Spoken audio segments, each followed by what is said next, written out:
This is You're Probably Right. Entertainment first, everything else is just bonus. Opinions, all ours. Sometimes backed by research, but never the final word. There are always exceptions, so take it with a grain of salt and a slight dusting of chili powder. That's the fight and the fright, we're searching for truth. Yeah, let's go. The quiet answer stays inside. Come on. You are probably right, it cuts but it heals, it stings but it feels. You are probably right, I'm born to the cure, the pain in my soul. From gliding to ignite, we're finding the way from biting to inside, where shadows give way.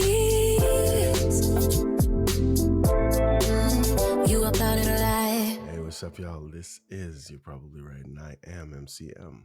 We are into episode 256. You already know. It's going to be some things that you do already know. Subconsciously. And then there's going to be some stuff that you obviously know consciously. Anyhow, I'm going to get right into it. Welcome back to You're Probably Right. This episode 256, and the title is, as I said before, you already know. Welcome to my first-time listeners, my regular listeners, my last-time listeners, my fair-weather friends, and those who drop in every once in a blue moon. Fair-weather friends. Same thing. Anyhow, I got a good one for you, I believe. Again, I just want to thank everybody for listening. Anybody who's listened, anybody who's shared an episode, and anyone who has gained something, whatever it is. Thank you, and I'm happy that I was able to do something, even if it was to, as I said before, show you exactly how not to do something or how not to look at something. If I've even done that, then I think my work is done. Anyhow, I'm gonna get right into it. So now let me set the stage for you. This conversation isn't about giving you something brand new you've never heard before. It's not about dropping some kind of revolutionary truth that nobody's seen or heard of. It's not going to blow your mind. No. Today is about, saying out loud what you already know, but the world around you often tries to bury. Sometimes you have truths already embedded in you, and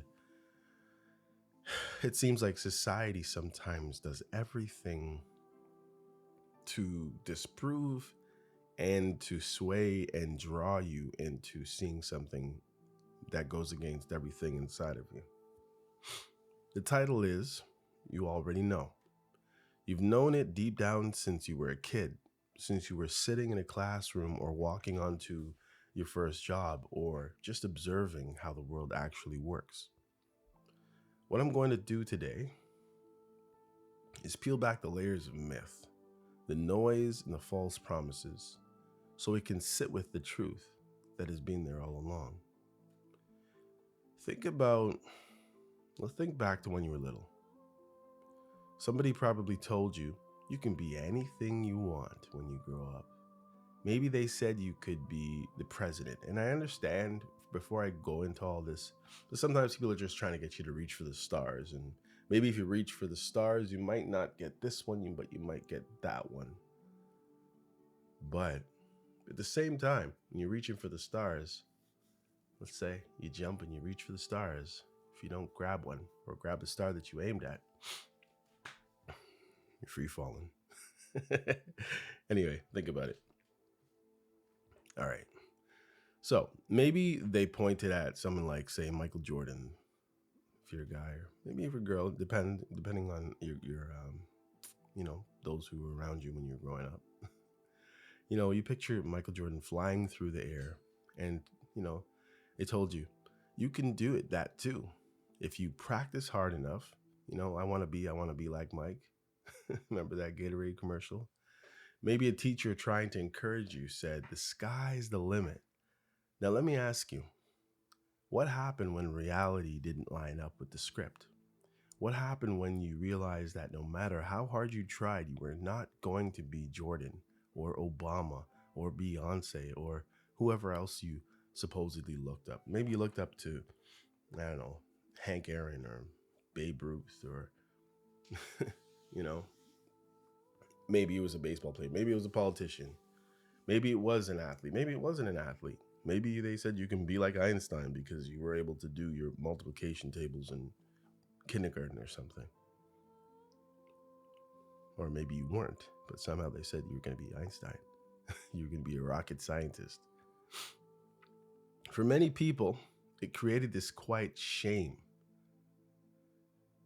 The sense that maybe they had failed. But here's the part you already knew. Those promises were never really about you. They were about selling a story, about giving people hope in a way that feels good in the moment, but doesn't always serve them in the long run. And then comes adulthood. You get into the workforce, you put in your years, you start building your track record, you show up every day, you deliver results, you solve problems, you train others, you learn, you adapt. But then one day an opportunity comes. Maybe a promotion, maybe a new position. What happens? You're told, apply. Prove yourself all over again. Sit down in front of 2 or 3 strangers who don't know your history, who don't know your nights of, the days that you stayed late at work, actually stayed at work late. Don't know the times you bailed out of projects that were sinking, the work that you did behind the scenes, even if you weren't the front person on the situation. And in 30 minutes, you have to show someone, somehow, a package of all of what you've done into neat little answers, things that you probably never even thought of, so abstract. Meanwhile, you have these people staring at you while you're trying to go into your mind's eye to come up with the best possible answer that might not even be genuinely, maybe you would have been able to answer it if you were able to be yourself, but you have to present it in a way that they actually want to hear it.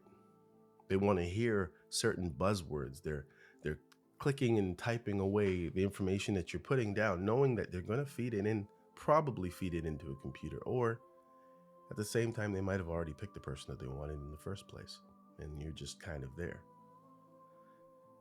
That's not an evaluation. That's performance theater. You already know this. So today is the episode where we're going to explore both sides of this disconnect. On one side, the culture of lies. You can be anything.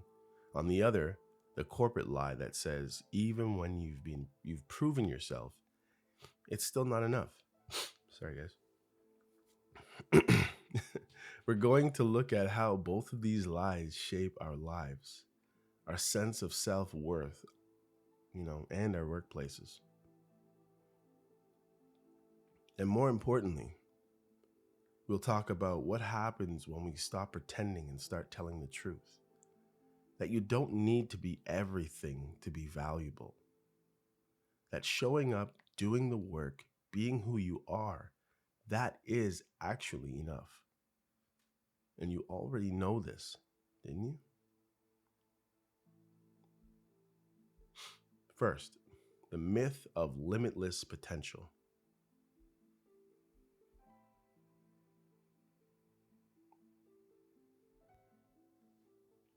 Let's start right where it begins, childhood. Picture it. A kindergarten graduation where little kids, barely tall enough to see over the microphone, are wearing paper caps and gowns. The teacher leans in, smiles, and says, "Remember, kids, you can be anything you want when you grow up." The parents clap, the grandparents wipe away tears, and the kids smile without fully understanding what's being said. But in that moment, a seed is planted, the seed of limitless potential. Sounds good, right? But here's the truth. Not every seed grows into a tree. Not every seed has the right soil, the right sunlight, the right amount of rain. Some seeds simply don't sprout. And it's not because they're broken, it's because conditions matter. Now think about the example, we give children. We point to athletes, presidents, billionaires, celebrities. We don't say, hey, you could be a fantastic plumber one day, buddy. You can build a life that is steady, valuable, respected. We don't say, you could be the best teacher in your district, shaping thousands of lives. We don't say, you could be the kind of nurse who patients remember years later because of your kindness. No, we give them glossy, unreachable icons. And here's the problem. When kids grow up and realize they aren't going to dunk like Michael Jordan or sing like Beyonce, many of them feel they fell short. Not because they're not good, but because the measuring stick was unrealistic from the beginning. Let me ask you something. How many of you were told growing up that you could be anything? And how many of you quietly felt like you disappointed someone when you didn't? Or maybe they just gave you this. You're going to do this when you get older, and you're not able to do it. Maybe you were good at math and they said you were going to be a mathematician or you were going to be an engineer. And you ended up being the person who cleans up the office that the engineers throw their paper in the waste paper basket. Maybe they thought you were going to be, because you were very, very flexible, they thought that you were going to be a person jumping from one apparatus to another at the circus. And then you ended up being the person who shovels at the circus. Maybe you become, a solid accountant or a reliable project manager or a skilled technician, but you felt a shadow of shame because it wasn't extraordinary enough. Here's the thing. You already knew the truth. You knew that not everyone can be extraordinary or extraordinary in the way society defines it. Excellence, black excellence, white excellence, brown excellence. You know that life has its limits, but you also know deep down that ordinary is not the same as unimportant. Ordinary people hold up the world. There's more of those ordinary people than anyone else. Here's the story. There was a young girl in my neighborhood who was told from the age of 6 that she was going to be a star ballerina. Her parents poured money into lessons, costumes, recitals. She was good, but she wasn't great. By the time she was 15, the cracks were showing. Other girls her age were outpacing her. By 18, the dream had slipped away.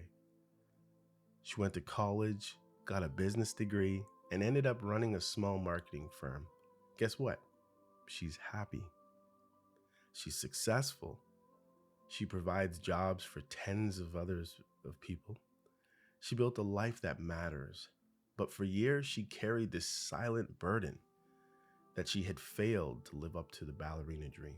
Why? Because someone else planted the dream in her, right? Sunk money into something that they wanted her to do.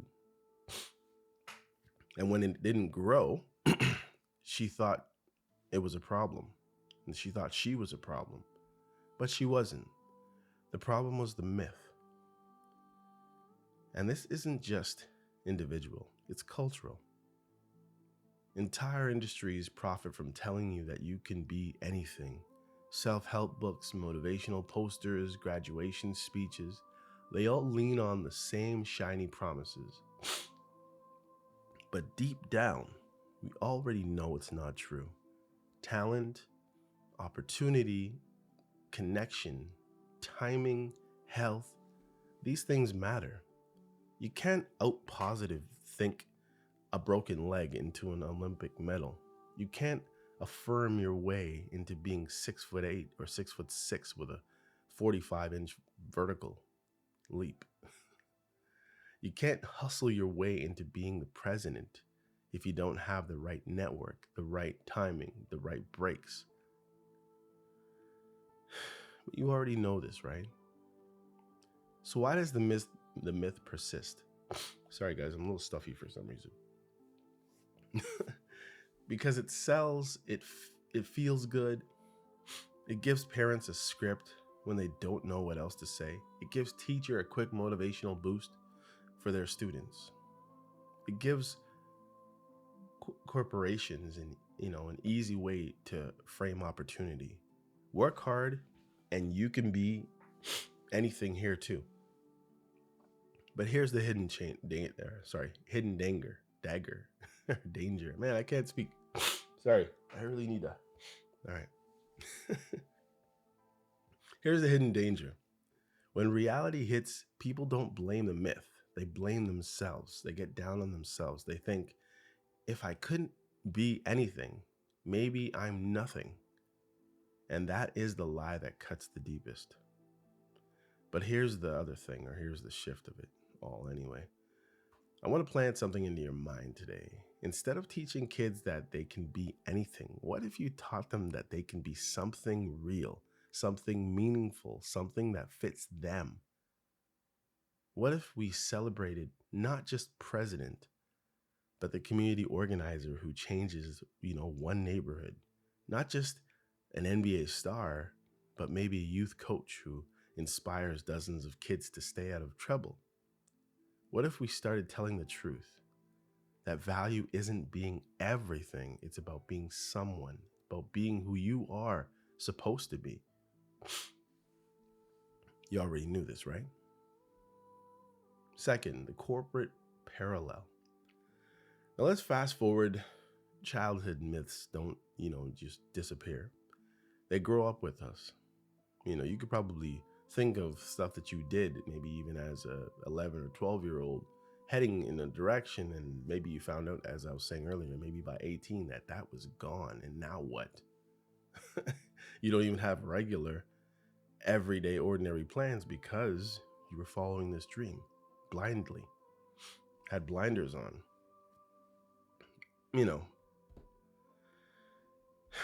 These things that grow up with us, they show up at your workplace.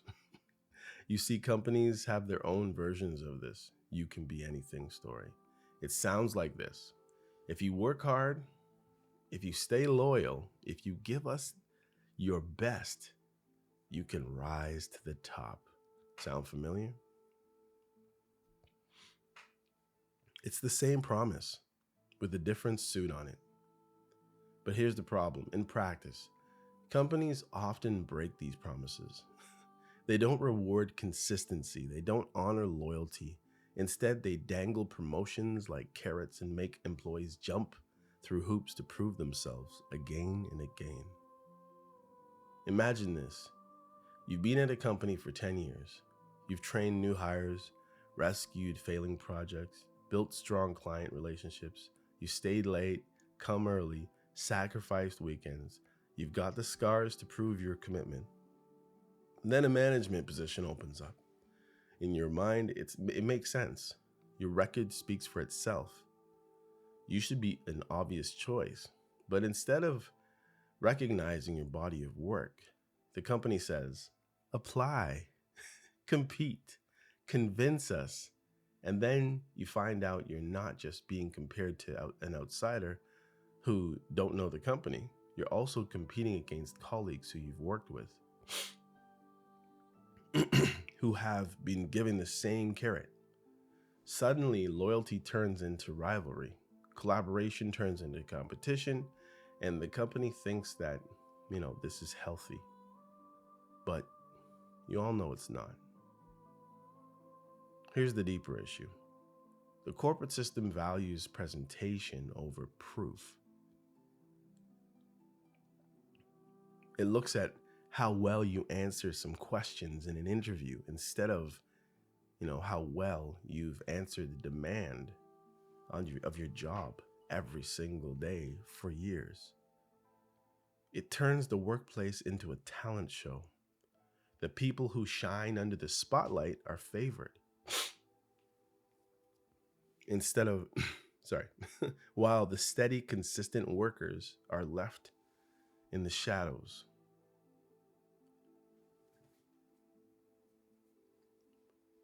Sound familiar? It's the adult version of handing a kid a basketball and saying you could be Jordan. Same myth, new costume. Now think about the impact on people. How many good employees have you seen walk away, not because they couldn't do the job, but because they got tired of proving what was already obvious? Being told you're not enough until you put on a show. That's just frustrating. That's disrespectful. And disrespect always has a cost. Companies will tell you they're being fair. They'll say, we need a process. We need to avoid favoritism. We need to give everyone a chance. And sure, fairness matters, but fairness without context becomes foolishness. Fairness without history becomes blindness. If someone has already proven their worth for years, and then you want to make them audition?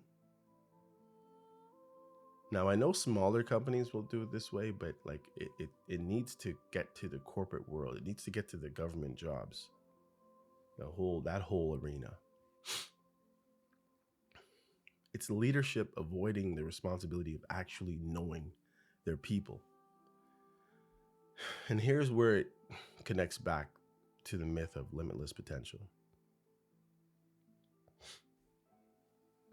Both systems set people up to feel like they're not enough. Both systems promise more than they deliver, and both systems ignore the quiet truth that steady, consistent, proven work is more valuable than flashy performances. And once again, you already knew this. I'm sure you did. The interview illusion. Let's talk about interviews for a moment. The so-called great equalizer of the workplace. The thing that's supposed to determine whether or not you're worthy of moving up. Now think about how strange this is. You can work for a company for say 5, 10, 15 years, and when the next level opportunity comes along, all of the history is reduced down to 30 minutes in a conference room, or worse, a video call. 30 minutes where 2 or 3 strangers, sometimes people you don't even know, or who don't even know your department, sit across from you and decide your future based on not what you've done, but how well you perform under artificial pressure. And worse than that, what if they don't like you? What if you walk in and they don't like your perfume that you weren't supposed to be working because you were working in a scentless environment? What if you're just a little bit too tall, a little bit too fat walking in? Just really, really think about it. I'm going off script for a sec. Say you walk into this. Say you've been doing this job for 8 years. You're really good. Maybe you've saved the company a bunch of money. You've been really productive. You walk in after driving up to the office in your Toyota Corolla. The job you're applying for would allow you to buy a bigger home and maybe get yourself a Mercedes or maybe get yourself a Toyota 4Runner. These are cars, by the way, different vehicles. But because of one weird thing, maybe your top button wasn't buttoned.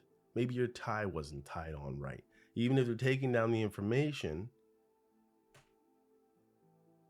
you already kind of, at the end of the day, somebody might say, what do you think? Should we hire this person? After all that information that they collected. And for some reason, the person just didn't like you. Anyway, back to the script. Now, let's be honest. Interviews don't measure competence. They measure confidence. They don't measure whether you're good at the job or whether you can do the job. They measure whether you can talk about doing the job. And those aren't the same thing. Some of the most brilliant, reliable, and consistent workers I've ever known freeze up in interviews. Their minds go blank. Their words come out jumbled. Not because they don't know the material, but because they're not performers. They're doers. They shine when the real work needs to be done. Not when the spotlight hits them. But in the interview world, doers often get punished, while performers, they get rewarded. Think about the opposite scenario. How many times have you seen someone ace an interview, right? Charm the room for one reason or another, give a polished, amazing polished answers, and then once the job gets there, they fall flat. They can't deliver. They can't manage. They can't handle the stress of the actual role. But hey, they sounded good for 30 minutes, so they got the offer. That's not just unfair, that's dangerous, because it means the system isn't selecting the best workers, it's selecting the best actors. And let's not forget the introverts. That's where I come in all of this. The people who thrive when they're allowed to think deeply, work steadily, and contribute consistently. Introverts often hate the interview and the whole interview process. It feels unnatural. It feels hostile. Imagine being asked, tell me about a time you overcame a challenge. You're sitting there in your mind, this is a challenge. When the person asks, already saw you overcome, maybe they ask you that and somehow they've already seen you do something.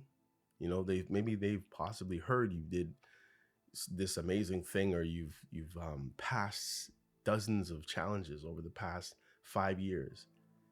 Imagine being asked, where do you see yourself in 5 years?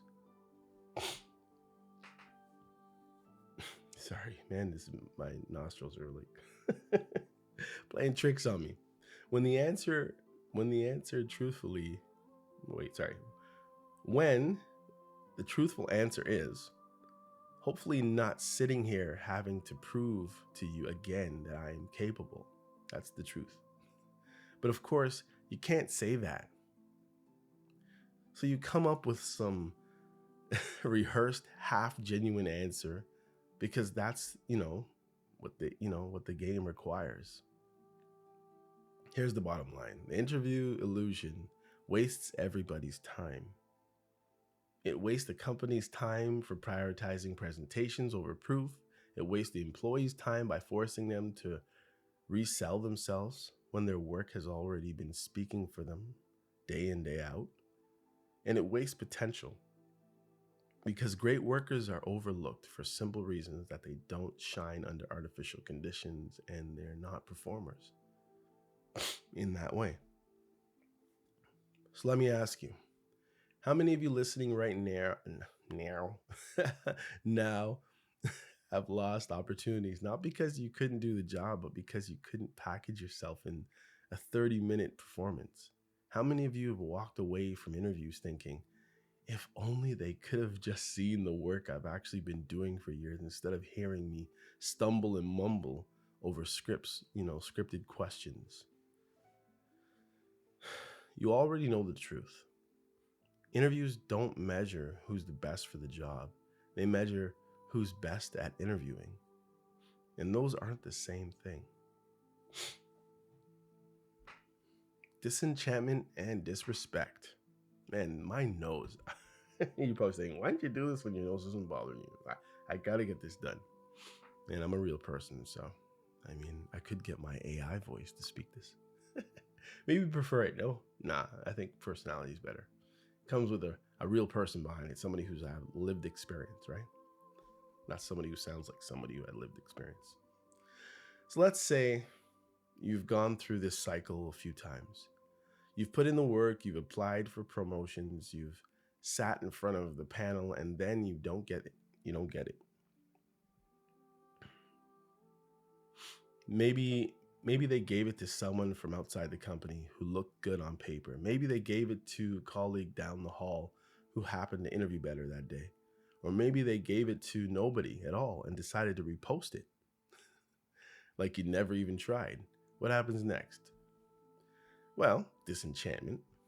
That slow erosion of trust between you and the place you've been loyal to for years. At first you try to shrug it off. You tell yourself, okay, maybe next time. But deep down, something changes. You start questioning whether your loyalty matters. You start wondering if all those late nights, all those extra effort, those times of extra effort, all that dedication was even seen. And here's the dangerous part. Once an employee feels unseen, it doesn't just affect their ambition, it affects their heart. The quiet motivation that once made them go the extra mile begins to fade. They start doing just enough. Not because they don't care about the work, but because they no longer believe that the company cares about them. Now multiply that by dozens, hundreds, thousands of employees. A culture of disenchantment grows. You see, in the break room, where conversations turn cynical, you see in meetings where no one speaks up, where with new ideas anymore, because what's the point? You see it in the turnover rates as talented people quit quietly, walk out the door in search of respect somewhere else. And here's the kicker.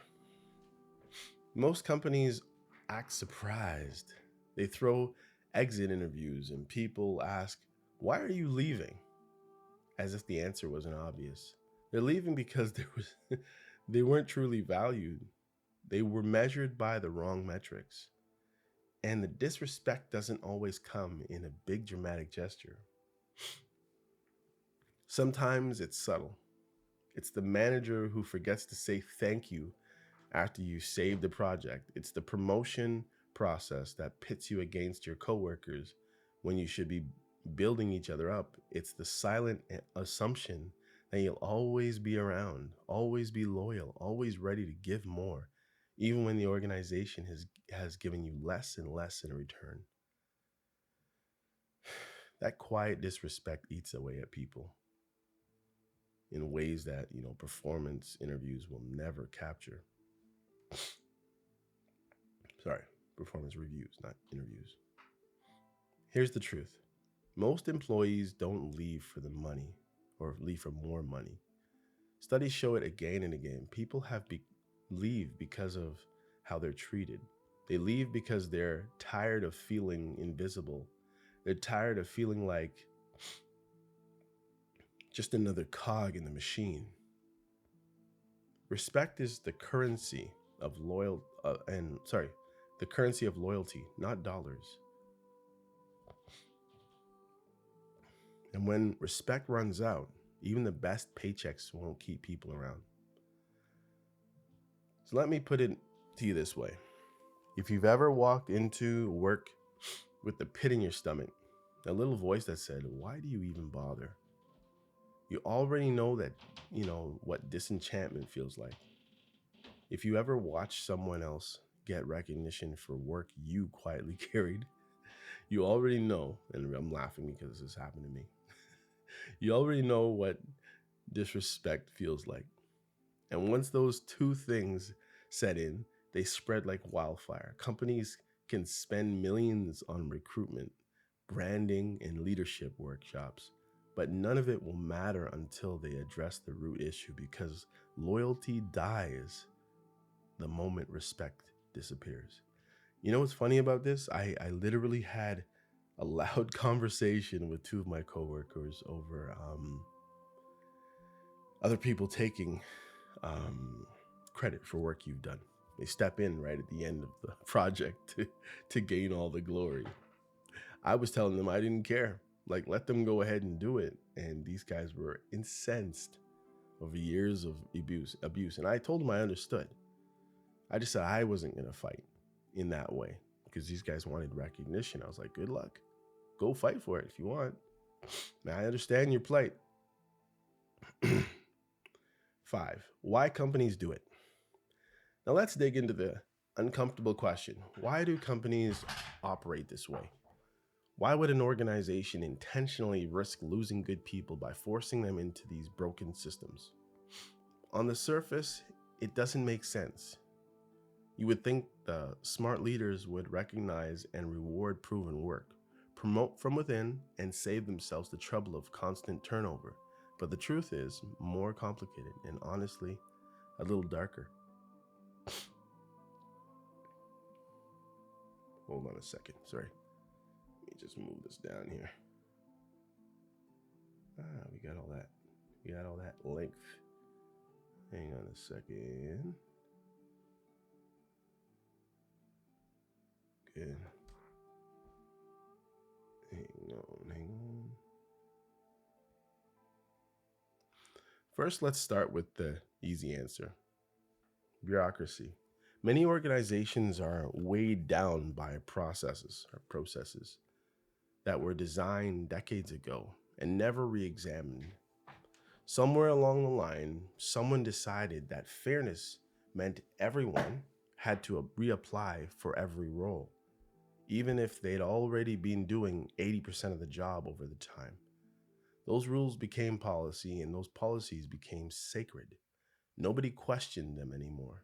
They just say, that's how it's done. And so loyal employees get shuffled into the same one-size-fits-all system that treats them like strangers. But let's go deeper. There's also fear. Leaders fear being accused of favoritism, nepotism. Even though you see it, you know it exists. Many of us know how we got our jobs. It was because of somebody we knew, right? Somebody who worked alongside of us who got promoted and decided to pull a bunch of people that they knew. That's how it goes, right? If they promote someone without a competitive process, they fear lawsuits and grievances, or the perception that the system isn't objective. So instead of doing something or doing the harder work, really knowing their people, really keeping track of contributions, really standing by their decisions, they hide behind interviews and panels. It's safer that way. It shifts responsibility from leaders to process. If someone feels overlooked, the leader can shrug and say, well, the panel decided. It's not personal, it's policy. But of course, the damage is still done. Now here's the darker piece. Some companies operate this way because they know people often feel trapped. They know employees depend on their paycheck, their benefits, their stability. So they create a system that keeps people competing for scraps. They'll tell 3 different employees, we think you'd be good and a great fit for this role. Go ahead and apply. What they don't say is that they told the other 2 people the same exact thing. Now, instead of feeling secure, these employees are fighting against each other for one spot. I've seen it even worse. What was it? There was a job I went to. It was gonna be a laid back, easy, retire out of this job kind of a job. And there were 25 people for 2 positions. I was doing the test with it. I was like, oh man, I even feel bad because it was kind of out of my scope. And I was like, what if I got this job? There's people here who've been doing something like this job for years, and now I'm just gonna slide in and grab it. I didn't, but I honestly felt bad sitting in there with all those people. People think, competition keeps people sharp, keeps people hungry. But what it really does is breed resentment. Because, let's say there were 3 people. One person gets the job, the other 2 people are pissed off. I'm going back to the same job. And there's also a level of embarrassment when the people who work with you know that you're qualified for the job and you have to come back and say you didn't get it. Let's not forget the illusion of abundance. Companies know that for every 1 person who leaves, there are 10 resumes waiting in the inbox. They believe people are replaceable like parts on an assembly line. Lose one, plug in another. Simple. But the logic ignores something critical. Employees aren't interchangeable. They carry history, culture, and relationships that no outsider can instantly replicate. When you lose a seasoned worker, you don't just lose their labor, you lose their intuition, their memory of how things work, their informal mentorship of others. Replacing that costs far more than any promotion or recognition ever would. But many organizations don't calculate the cost until it's too late. So why do companies do it?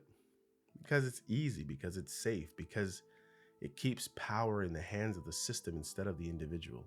But here's the thing, just because something is easy doesn't make it effective. Just because something is the way it's always been done doesn't mean it's right. And deep down, you already knew this. You've seen it, you've felt it, you've lived it. The cost of ignoring proven work. Here's where it all comes to a head. The cost. What does it actually cost a company when they ignore the people who've already proven themselves? I'm not just talking about the dollars and cents, though that matters, right? I'm talking about culture, trust, and reputation. Ignoring proven workers doesn't just bruise egos, it destabilizes the entire foundation of an organization. Let's start with the financial side, because that's often the only language executives listen to. Studies have shown that replacing single employees can cost anywhere from half to 2 times a person's annual salary. Think about it. A worker making 70,000 leaves. Sorry, I gotta sneeze. No, I don't. Sorry. Think about it. A worker making 70,000 leaves. It could cost the company $35,000 to $140,000 just to replace them. Why? Because recruiting takes time, training takes time, productivity dips while the new hire learns the ropes, and sometimes the new person doesn't even last. So what does that mean? The cycle starts all over again. Meanwhile, the knowledge, efficiency, and the trust the loyal worker carried out the door is just gone forever. That's money on fire. But the cost goes deeper than the numbers.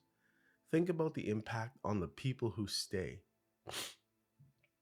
When employees see a good loyal worker leave, someone who gave years to the company, they ask themselves a dangerous question. If they weren't valued, what makes me think I will be? That thought spreads like wildfire. Suddenly, it's not just one person walking out. It's the slow erosion of morale across an entire team, the morale. Department over, or even the whole company. And once the morale goes, productivity follows. People do the bare minimum. They stop volunteering ideas. They disengage.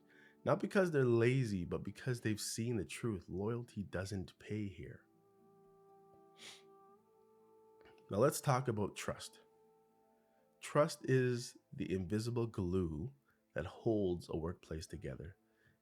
It's the belief that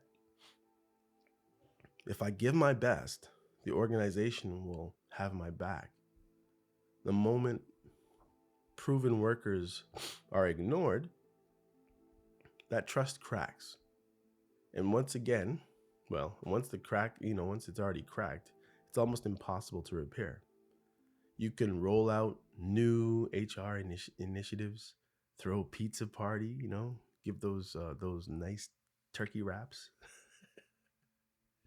even bump up salaries by 2.7%. But if people don't trust that their contributions will be recognized, all the perks in the world won't matter. Trust isn't built on perks, it's built on fairness. And ignoring proven work is the opposite of fairness. Here's another hidden cost.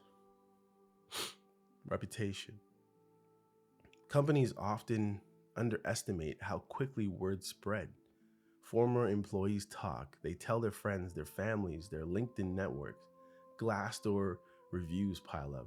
Quietly, a company becomes known as the place of opportunity, but they're not the place of opportunity, but they're known as the place of frustration.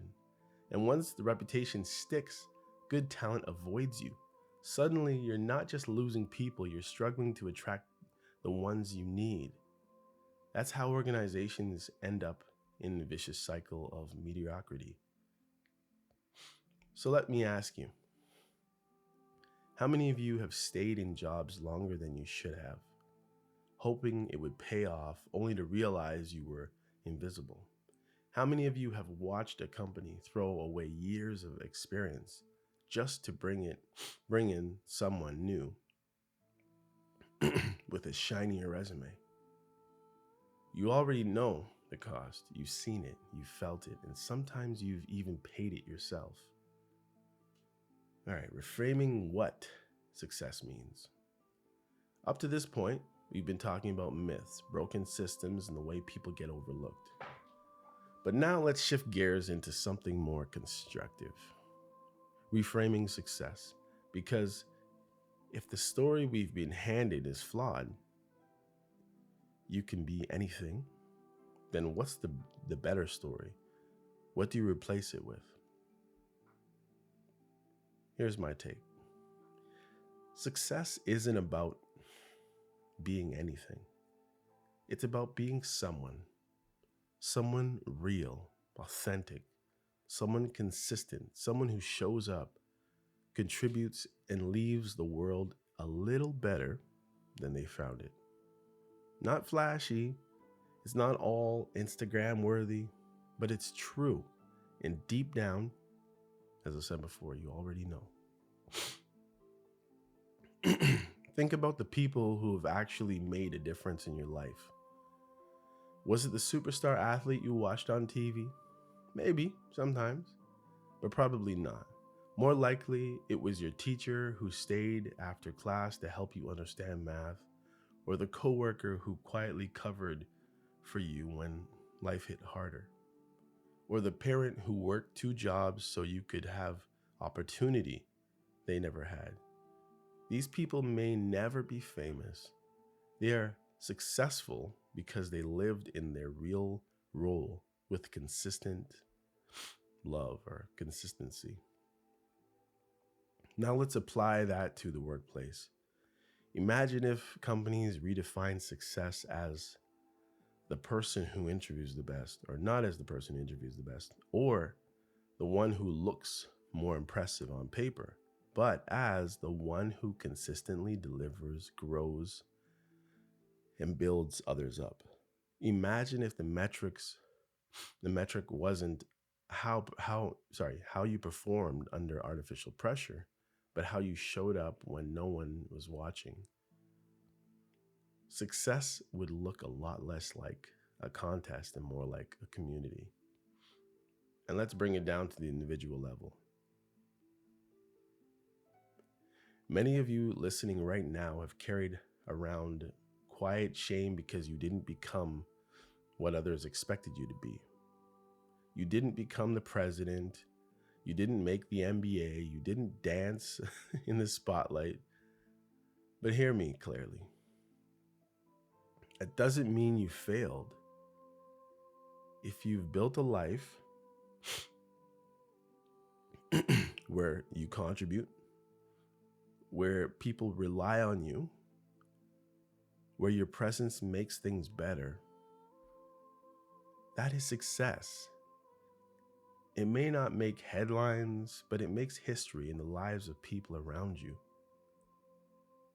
Here's the challenge, though. We have to resist the temptation to measure ourselves against the loud, flashy examples of society and the ones that they keep building up. We have to stop saying, if I don't reach that top, I've wasted my time. There's levels, man. Because that's not true. Think of it like a body. Not every cell is the brain. Not every cell is the heart. But without the quieter cells, the skin, the blood, the bones, the body doesn't function. Ordinary work done consistently is what keeps life moving. And ordinary people, sorry guys, my voice is and ordinary people living faithfully into their roles are what keeps the world turning. It's funny how my voice just started changing. I think I got a cold. I think that's the joke. But I mean, the information's here, right? So, I apologize. I guess I should have just done this when I was feeling better. But I really, really wanted to get this out. This is like something that I was supposed to do, I think 3 weeks ago. I did other episodes, but I really want to get this one out. And for whatever reason, it just happens to be I wake up and I'm in a cold situation. So I really apologize for all the extra noises and sniffling you've heard as I sniffle. Anyhow, so maybe it's time to reframe success. Not you can be anything, not you should be anything, but this. You can be someone, and that someone matters. Success is not measured in titles or in interviews or public recognition. Success is measured in contributions, in consistency, in impact, and the beauty of that definition is that it's already within reach. You don't have to chase it. You just have to recognize it, live in it, be in it. But as I said before, you already know this.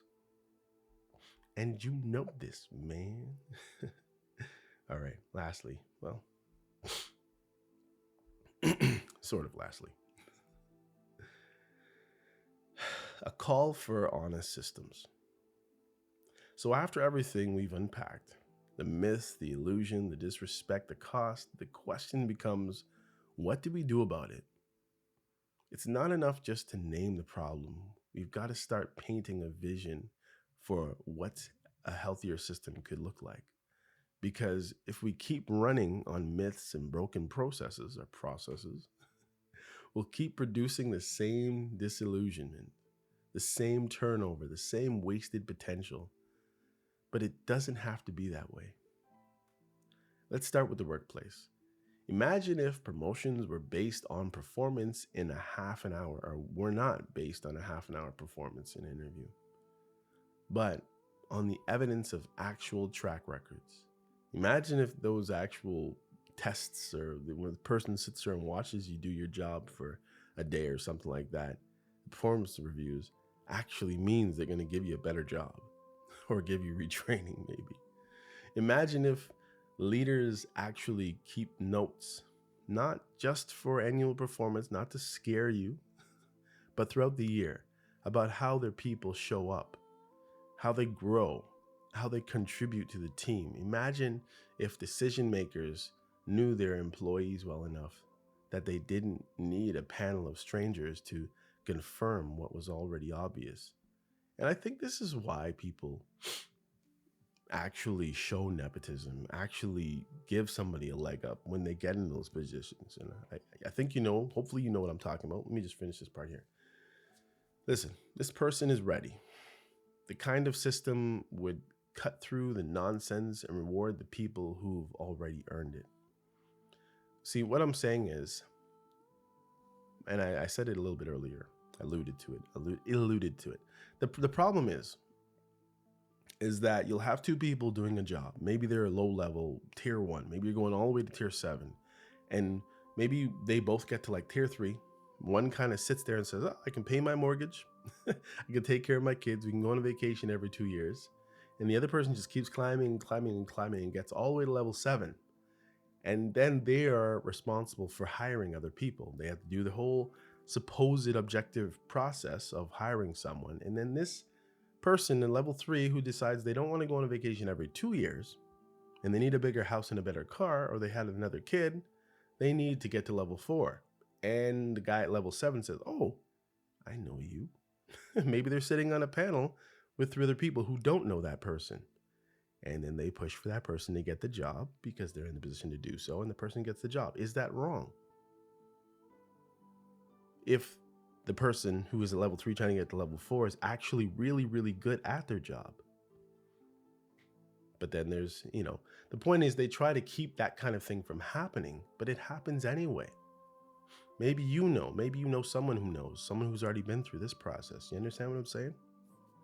Anyhow, and fairness wouldn't disappear in that system.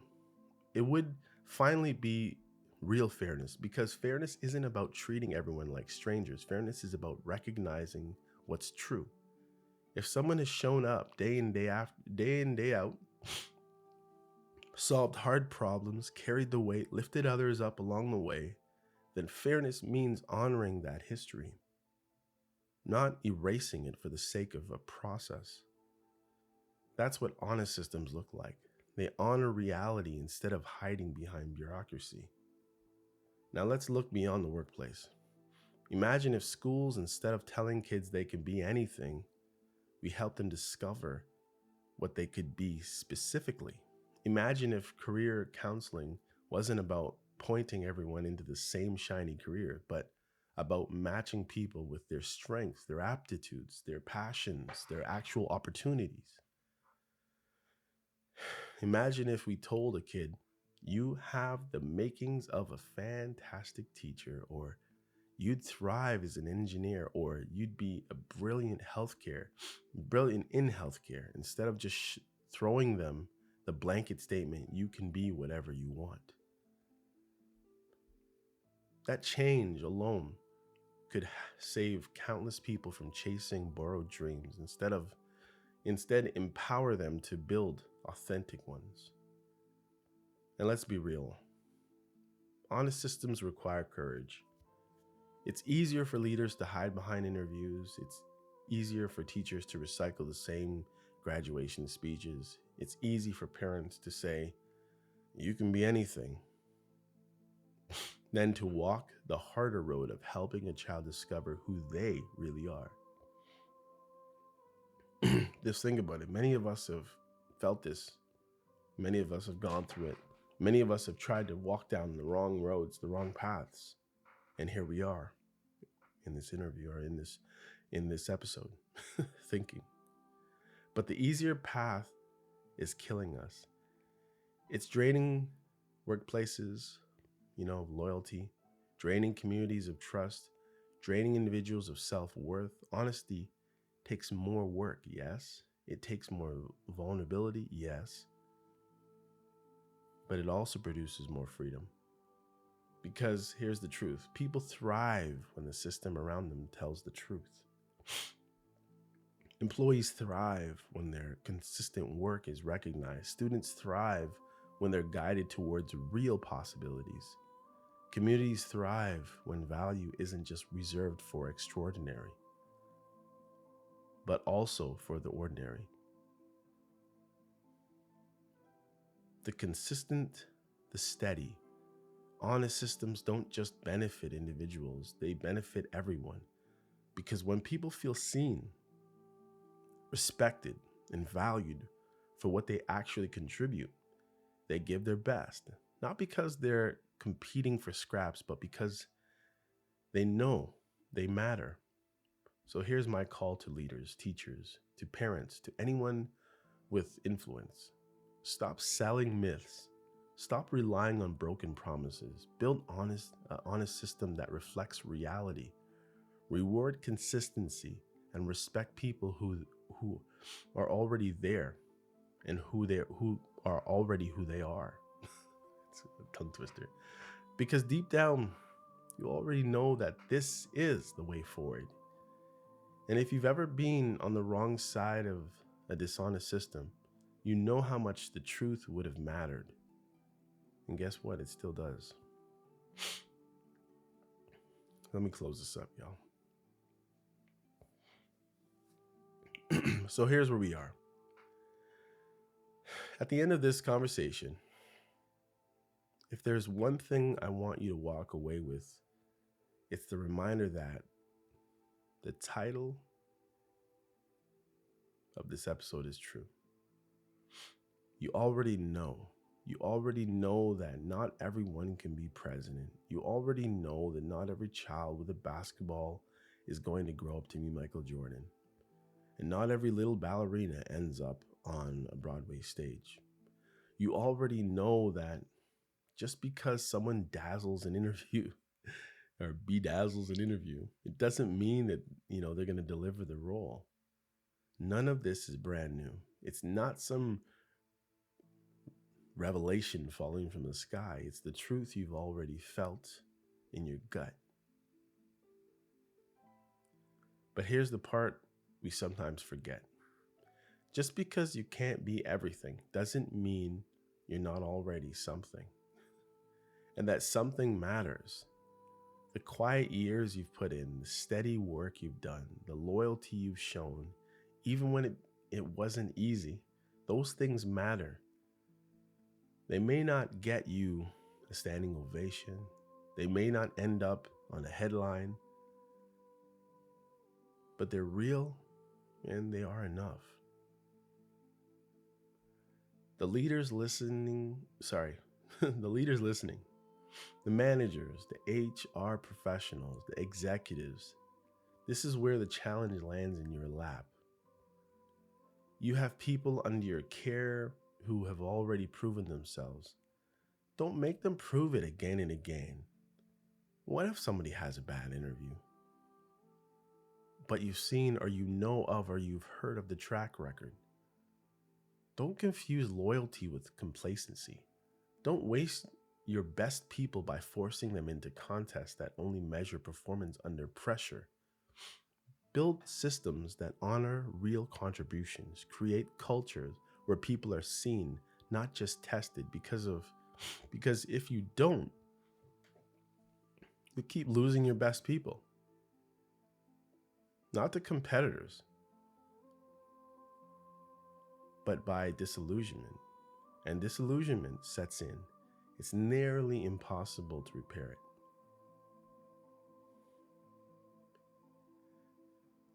And for everyone else, the employees, the students, the everyday people carrying out these quiet frustrations, hear this. You don't have to measure up to the myths. You don't have to live in the shadows of borrowed dreams. You don't have to prove your worth in 30 minutes to strangers who don't even know your history. If you've been showing up, if you've been giving what you can, if you've been doing work with honesty and consistency, then you already know.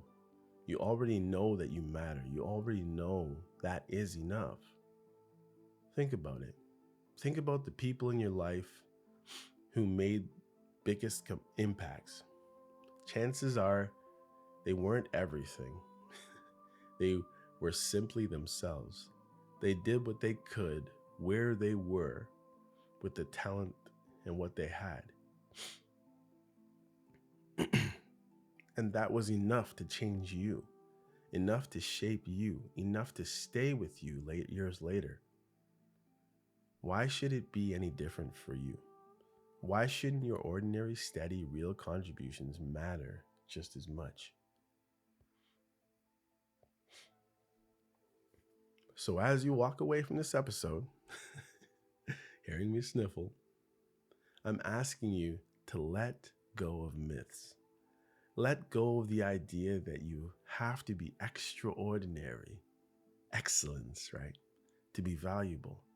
Let go of the broken system that says you're only as good as your last performance. And instead, lean into this. You can be someone. You already are someone. And that someone matters. That's the truth. And deep down, you already knew it. Anyhow, y'all, this has been episode 256 of You're Probably Right, titled You Already Know. Thank you for listening. Thank you for reflecting. Thank you for carrying this conversation into your own circles, because change doesn't always come from the big speeches or the big systems. Sometimes it comes from ordinary people telling the truth, reminding each other of what we already knew. All right, y'all, take care. I'm going to go take care of this cold or whatever it is. Again, check it out, man. I don't even know. Maybe you're not even... Obviously, if you're hearing me, then you're listening. But maybe the majority of people are already gone. Listen. Keep fighting. This is off script, of course. Keep doing what you've been doing, knowing, and if you haven't been doing what you should be doing, then just do it. Work as hard as you can in the direction that you can tell, that you can feel is the right direction, is the right things to do. Put yourself in a place where you are valued. Put yourself in a place where you can value others. Show up day in, day out. You have purpose. You're not going to be somebody. You are somebody. You matter. Anyhow, guys, till next time, I'm MCM, and this is You're Probably Right. Take care of yourself. Bye-bye. See you next time.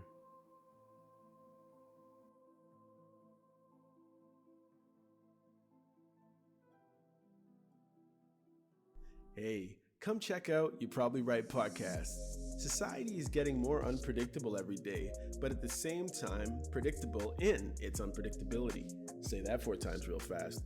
Come with me as I attempt to find clarity in all the fog while staying way outside the box and kicking the box way down the road with my size 12 dogs. I use the Bible, experience, education, fortune, misfortune, life's lessons, life's mistakes to sort through all the mess. I talk about news, God, God, self-help, sports, sickness, health, music, parenting, love, humbleness, hurt, pain, joy, and all the things that might make you say, I never thought of it that way. Hopefully, anyway. Also, I take a stab at answering tough and not so tough questions, and all the while, understand that, listen, sometimes you end up in the hot seat and there's no thermostat. Well, that's how it is here. And because there's no topic, very few topics off the table, Torontonians will understand that Doug Ford reference there. Hopefully the podcast will be helpful and uplifting. And hey, maybe you'll find your own private Idaho here somewhere. Hope to see you soon.